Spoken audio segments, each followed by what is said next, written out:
Conselho de Constância assinalou nesta segunda-feira, 21 de abril, o Dia do Município. Foi a altura, pois, de distinguir toda uma comunidade, em especial aqueles que têm dado relevante contributo no dia-a-dia do território.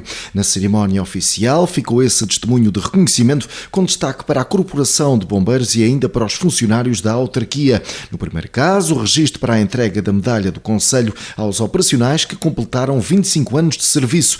Exemplos de Miriam Barroso, Ricardo Mendes, Carla Venâncio, José Filipe e José Viana. Em relação aos trabalhadores do município, houve lugar à entrega de medalhas por 10 e 20 anos de ligação contratual, em particular a Anabela Azevedo e Nuno Ruivo e ainda a Amélia Campos, respectivamente. No período de intervenções, Sérgio Oliveira, presidente da Câmara de Constância, não escondeu o orgulho ao falar de um concelho pequeno em área e em população, mas que consegue concretizar iniciativas que engrandecem o território.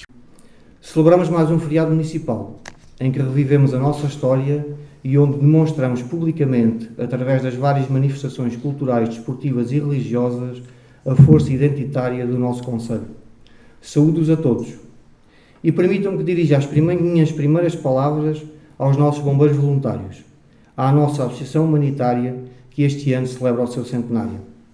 Em nome das nossas populações, saudamos e agradecemos aos nossos soldados da paz por todo o apoio e a ajuda prestada ao município e às nossas populações. E este reconhecimento, hoje materializado na atribuição da medalha do Conselho a um conjunto de soldados da paz que fizeram 25 anos ao serviço da nossa comunidade. Saudação que estendo aos nossos amigos de Fondete, que assistem à nossa cerimónia oficial do feriado municipal e a quem agradecemos mais uma vez a disponibilidade e a amabilidade como nos têm tratado ao longo destes anos. Um concelho pequeno em área e em população, mas que tem demonstrado conseguir executar e concretizar iniciativas e intervenções que nos engrandecem e que nos colocam num nível e patamar reconhecido por todos. É impossível, na minha intervenção, que já será por si só extensa, referir todas as áreas de atuação do município. Mas no dia em que celebramos o nosso concelho, a sua história e a sua comunidade, impõe-se deixar algumas notas sobre os desafios do presente e do futuro. Presente e futuro, num tempo de imensos desafios, de profunda instabilidade nacional e internacional, em que as relações internacionais e as certezas que tínhamos desapareceram. É preciso que não existam ilusões. A instabilidade internacional no mundo afeta diretamente as nossas vidas, os nossos objetivos e os planos traçados. É neste cenário e com estas regras que traçamos os nossos projetos e trilhamos o nosso caminho. O Plano de Recuperação e Resiliência trouxe para os municípios uma elevada expectativa e esperança na existência de fundos europeus que permitissem resolver um dos problemas que mais afeta a Europa e, em especial, o nosso país, não sendo o nosso concelho exceção, a habitação. As regras e as regrazinhas, criadas à volta do Programa da Habitação a Custos Acessíveis, tornaram este processo, a parte de tantos outros na administração pública, num monstro burocrático.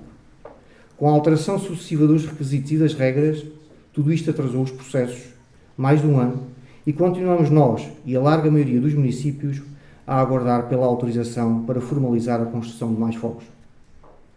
A juntar a este monstro, a falta de capacidade de resposta do setor da construção civil já nos ficou a ficar com um concurso público para a construção de 4 fogos deserto por 3 vezes. Temos neste momento 3 fogos em obra, na Rua Grande. Lançámos um concurso, como já referi, para mais 4, que ficou deserto por 3 vezes, e vimos nas últimas semanas a aprovação de mais 8 fogos para podermos construir. Faltam aprovar pelo IRU 13 fogos, que com a dissolução da Assembleia da República e a consequente queda do Governo, levará a que este processo se atrase ainda mais. Caso não exista uma possível prorrogação do PRR, teremos que ter tudo executado até junho do próximo ano, o que começa a ser cada vez mais difícil. Temos esperança nas indicações que a Sra. Secretária de Estado da Habitação nos deu, que seria criada uma linha de financiamento através do BEI para a concretização dos projetos na área da habitação. Esta é uma necessidade e uma emergência nacional que nos tem que mobilizar a todos nos próximos anos. Mas o PRR também nos trouxe a Loja do Cidadão, um investimento de 1.400.000 euros, financiado a 100%, que permite recuperar um edifício imponente do nosso centro histórico, criar melhores condições para os utentes e trabalhadores dos serviços públicos, conservatório, finanças, segurança social e espaço cidadão, e libertar e ajudar a Santa Casa da Misericórdia de um edifício para o qual não tinha um destino a curto e médio prazo, bem como damos um sinal claro que acompanhamos o esforço dos privados na recuperação do edificado no nosso centro histórico. Este equipamento estará concluído em outubro deste ano, sofrendo um atraso na sua execução de 6 meses, fruto, mais uma vez, das dificuldades que atravessamos no setor da construção civil, que se encontra despido de mão de obra especializada e algumas vezes já da não especializada, mas também das condições climatéricas que se fizeram sentir nos últimos meses. Podemos, ao dia de hoje, afirmar de forma segura que o nosso centro histórico deixou de ser uma preocupação. Nos últimos anos, a recuperação de edifícios para alojamento local, para segunda habitação, para serviços e até para a habitação própria e permanente foi muito, mas muito significativo. Aliás, este fenómeno faz sentir um pouco por todo o concelho, com dinâmicas e avanços diferentes, com muito mais impacto em Constância, mas também em Montalvo e em Santa Margarida da Coutada. Os números falam por si. Nos últimos 2 anos, arrecadámos de receita de IMT valores nunca antes atingidos, e o número de processos na área do urbanismo ultrapassaram as 2 centenas. Nasceram ou estão a crescer novos espaços habitacionais, como o loteamento da Quinta de Santa Bárbara, o loteamento de Frei São Miguel, a urbanização municipal na Rua da Fé em Malpique. São sinais positivos e factuais, que demonstram a atratividade do nosso concelho e a dinâmica que o mesmo vive. E a este nível, o arranque da empreitada para a conclusão da fase 2 da urbanização na aldeia de Santa Margarida da Coutada irá permitir à Câmara Municipal disponibilizar 16 lotes para a construção de habitação própria e permanente pelo valor simbólico de 5 € o metro quadrado, bem como a medida de discriminação positiva que aprovámos há vários anos, nomeadamente a isenção do pagamento de taxas urbanísticas para quem construa habitação própria e permanente em Santa Margarida. Esta empreitada, que já foi adjudicada, arrancará nos próximos meses. Todos nós sabemos que o nosso concelho tem uma grande fragilidade, um grande entrave ao seu desenvolvimento, a inexistência de uma travessia sobre o Rio Tejo digna desse nome. Passam governos atrás de governos e nenhum resolve este problema, que não é de Constância, é da região e do país. Temos esperança que a mobilização de recursos para a defesa a nível europeu e nacional seja uma oportunidade para resolver este grave constrangimento e esta grande injustiça que se arrasta há décadas. Queremos acreditar que neste esforço na área da defesa, o campo militar de Santa Margarida será reforçado e conhecerá uma nova dinâmica. Se assim for, pensamos nós que não é aceitável que a deslocação do equipamento militar entre o Sul e o Norte seja efetuado por travessias que ficam a uma distância significativa, com maus acessos e também com limitações. E a propósito da nova travessia, há quem defenda que devíamos deixar passar o açude, no Rio Tejo, abdicando da zona baixa da vila, como contrapartida para a construção de uma nova ponte. E, contrariamente, a leveza com que se analisa esta matéria, não é apenas a zona da praia fluvial que desaparecia, mas sim toda a zona baixa até ao Lago Neptuno.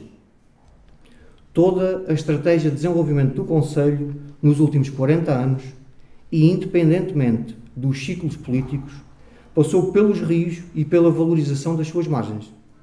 Muitos dos investimentos públicos efetuados nas margens dos rios foram financiados por fundos comunitários.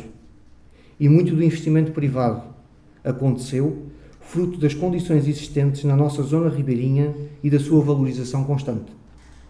Então, por que razão temos nós que abdicar de uma parte que sabemos que é fundamental para o nosso desenvolvimento, para a resolução de outro problema que nada tem a ver com isto? E quantas promessas já foram feitas acerca da nova travessia e não foram cumpridas? Relembramos apenas uma que talvez muitos já não se recordem: a construção dos Sirvers. Quantas declarações públicas foram feitas por altos responsáveis do Estado Central a afirmar que com a construção dos Sirvers o problema da Ponte Constância tinha que ser resolvido? Quantas promessas foram feitas aos autarcas da altura? A nossa posição de princípio é que já reafirmamos: o açude prejudica-nos e não o podemos aceitar. Mas se porventura alguém nos colocar em cima da mesa, abdicar de alguma parte do nosso desenvolvimento, não no modelo e na forma como está projetado este açude, para a resolução do problema da ponte, estamos disponíveis para o aceitar, com uma simples condição: construa-se a ponte e depois de aberta ao tráfego, falamos do açude. A habitação e a travessia sobre o Rio Tejo entram com o nosso grande desafio: atrair e fixar pessoas. com taxas de natalidade baixas e a preferência pelos grandes centros urbanos, é uma tarefa difícil, mas para a qual temos trabalhado diariamente, mesmo tendo consciência que o decréscimo do número de habitantes nos nossos territórios só é possível inverter de forma significativa com medidas de âmbito nacional. E temos trabalhado para fixar pessoas, desde logo na melhoria da qualidade de vida das nossas populações, disponibilizando serviços públicos de qualidade, de proximidade e um esforço em darmos respostas céleres a nível do urbanismo. Mas a par disto, e porque temos plena consciência que as novas gerações, na hora de fixar residência, também olham para a oferta cultural e desportiva, temos feito um esforço financeiro avultado para intensificar a oferta cultural e desportiva no concelho. Senhor Presidente, minhas senhoras e meus senhores, o município como o nosso, para realizar obra física, está muito dependente dos quadros comunitários de apoio. O anterior quadro comunitário de apoio iniciou sua execução tarde e, consequentemente, o seu encerramento atrasou, o que levou ao atraso da entrada em vigor do atual quadro, que vai até 2030. Neste novo quadro comunitário de apoio, contamos resolver alguns problemas estruturais importantes, nomeadamente a nível da eficiência energética da piscina, candidatura já submetida no valor de 400 mil euros, bem como do edifício dos Passos do Concelho, candidatura que iremos construir e submeter nos próximos meses. A par disto, temos o ciclo urbano da água, e aqui estamos a desenvolver os projetos de execução para a substituição das condutas de água em Santa Margarida da Coutada, iniciando pela Portela, pois é neste momento o local prioritário. Só os projetos significam um investimento municipal de 58 mil euros mais IVA. E sobre isto, queremos aproveitar para deixar algumas notas importantes. No ano passado, tivemos um número anormal de rupturas de água no lugar da Portela, mais propriamente no Cardal e em Sertal, rupturas estas que não eram justificadas apenas e só pela idade das condutas, mais de 40 anos. E hoje, estes problemas não podem ser resolvidos com base no empirismo. Quem exerce funções públicas de elevada responsabilidade tem que decidir com racionalidade, resistindo muitas vezes à pressão dos dias.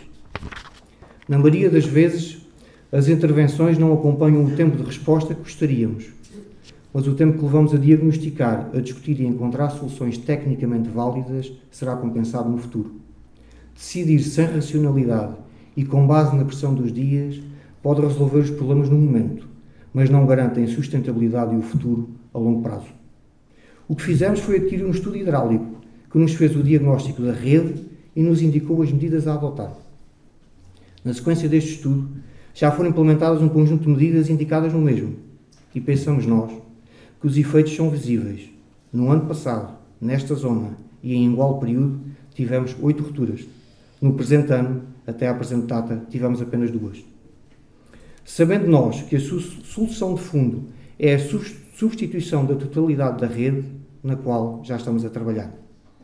É preciso ainda referir que nos últimos anos não existiram fundos comunitários para o ciclo urbano da água e sem os mesmos é difícil um município como o nosso conseguir substituir a totalidade ou quase a totalidade da rede. No entanto, é preciso relembrar que nos últimos anos substituímos uma conduta bastante extensa na Avenida Afonso Henriques em Montalvo, que ainda era em fibrocimento, bem como vamos fazê-lo este ano na Rua Principal, na Rua das Hortas, na Rua da Fonte e no Beco Xanda Abreu, em Santa Margarida. Ainda no âmbito do quadro comunitário de apoio, teremos o projeto para a ampliação da zona industrial de Montalvo pronto durante o presente semestre, com vista à apresentação da candidatura aos fundos comunitários. A nossa zona industrial tem tido a fixação de novas empresas que adquiriram ou arrendaram pavilhões que estavam desocupados. Não esquecendo, obviamente, e porque estamos a falar da zona industrial de Montalvo, no dia de hoje, o impacto e a tristeza que significou para a nossa comunidade o encerramento da Tupperware. Mas também no quadro comunitário de apoio, a requalificação da Igreja Matriz de Constância será uma realidade, um imóvel de elevado valor histórico, cultural e patrimonial. Teremos até 2030 um montante total a rondar os 4 milhões de fundos comunitários para executar nestas intervenções. Mas no presente ano de 2025 e em parte de 2026, executaremos a habitação a custos acessíveis dentro daquilo que for possível, nomeadamente na Rua Grande, que representa um investimento de 389 mil euros financiado a 100%, a infraestruturação da urbanização da aldeia, que representa um investimento de 400 mil euros, obra que já está adjudicada, bem como a Rua Principal, a Rua das Hortas, Beco Xanda Abreu, Rua da Fonte, que já referi, e que representa um investimento de 300 mil euros, obra também já adjudicada. A juntar a 1 milhão de euros que falta executar da Loja do Cidadão, estes investimentos somados significam um investimento público que ultrapassa os 2 milhões de euros.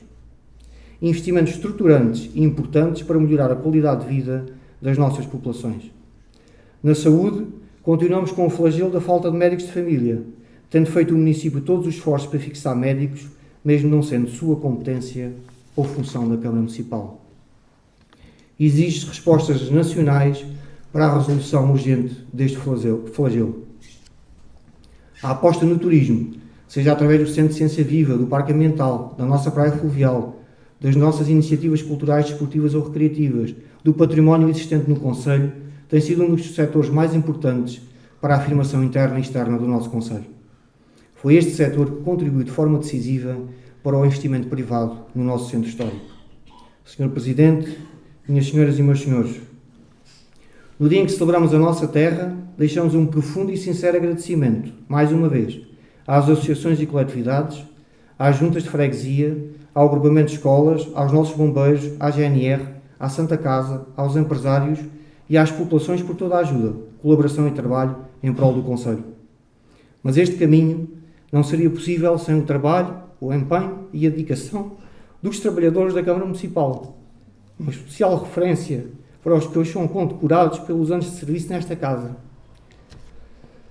Temos fragilidades, mas sempre que é preciso, eles respondem à chamada, seja ao sábado, ao domingo, ao feriado, às 3 ou às 4 da manhã.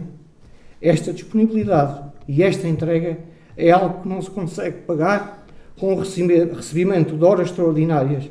É uma dívida para o resto da vida. Temos vários desafios pela frente, muitos problemas por resolver, muitas fragilidades para vencer. Mas a nossa terra, neste momento, tem uma boa dinâmica, é respeitada, tem um caminho traçado, é reconhecida interna e externamente como um território em desenvolvimento e com futuro. E este progresso só tem sido possível com o apoio e a ajuda e colaboração das nossas forças vivas. Esta é uma das maiores riquezas do nosso Concelho, conseguir mobilizar todos para a construção de objetivos comuns. Devemos estar orgulhosos da nossa terra e das conquistas feitas.